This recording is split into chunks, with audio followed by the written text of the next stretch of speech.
Eluru parliament నూతన అభ్యర్థి సునీల్ కుమార్ ఈ రోజు ఏలూరు క్రాంతి కళ్యాణ మండపంలో పరిచయ వేదిక అయితే ఏర్పాటు చేయడం అయితే జరిగింది. ఈ నేపథ్యంలో చూసుకుంటే పెద్ద ఎత్తున ఏలూరు పార్లమెంటుకి సంబంధించిన 7 ఎమ్మెల్యేలు, అదేవిధంగా ప్రస్తుత ఎంపీ కోటగిరి శ్రీధర్ నేతృత్వంలో ఈ పరిచయ వేదిక ఏర్పడింది అయితే అని చెప్పొచ్చు. ఈ సందర్భంగా కారుమూరి నాగేశ్వరరావు మాట్లాడుతూ కూడా తన కొడుకుని 7 ఎమ్మెల్యేల చేతిలో కూడా పెడుతున్నానని, ఏలూరు పార్లమెంటు ప్రజల చేతిలో పెడుతున్నానని, గతంలో నేను ఇక్కడ జడ్పీ చైర్మన్ గా అదేవిధంగా ఇక్కడ నేను పనిచేసిన అనుభవం ఉందని చెప్పి ప్రజలందరూ కూడా తనకి చాలా ఇష్టమైన వాళ్ళని చెప్పడం కూడా జరిగింది.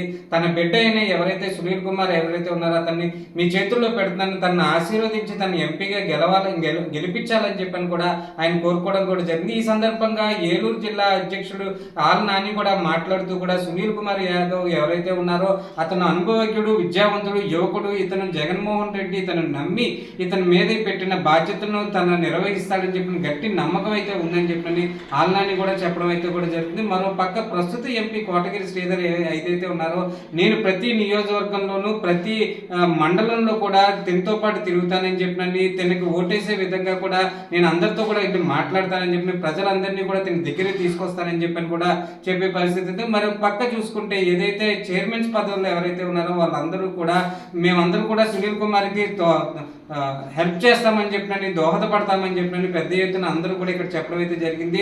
పెద్ద ఎత్తున కార్యకర్తలతో అదేవిధంగా నాయకులతో కూడా క్రాంతి కళ్యాణ మండపం అంతా కూడా సునీల్ కుమార్ని పరిచయ వేదిక చేసుకోవడానికి, సునీల్ కుమార్ని గెలిపించే విధంగా కూడా తీసుకెళ్ళడానికి ఇక్కడ పెద్ద ఎత్తున సమావేశం కూడా అయితే కూడా జరిగింది. ఈ నేపథ్యంలోనే సునీల్ కుమార్ కూడా మాట్లాడుతూ కూడా తండ్రి బాటలో నేను నడుస్తానని చెప్పినని, ఈ జిల్లా ఏదైతే ఏలూరు జిల్లా ప్రజలైతే ఎవరైతే ఉన్నారో, ఏలూరు పార్లమెంట్ ప్రజలైతే ఎవరైతే ఉన్నారో గతంలో కూడా నాన్నగారిని ఆశీర్వదించారో అదేవిధంగా నన్ను కూడా ఆశీర్వదించండి అని చెప్పే పరిస్థితి ఉంది.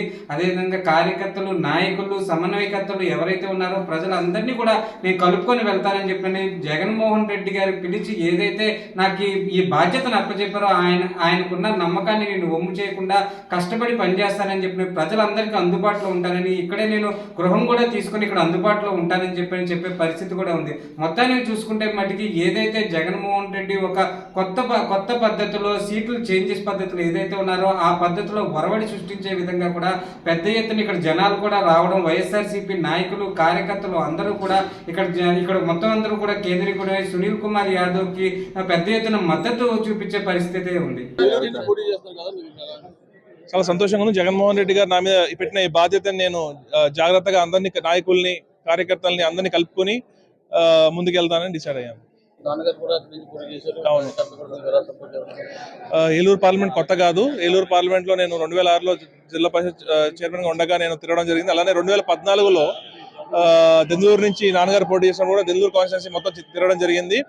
తప్పకుండా అందరినీ కలుపుకొని ఇక్కడ నాకు పరిచయాలు ఉన్నాయి.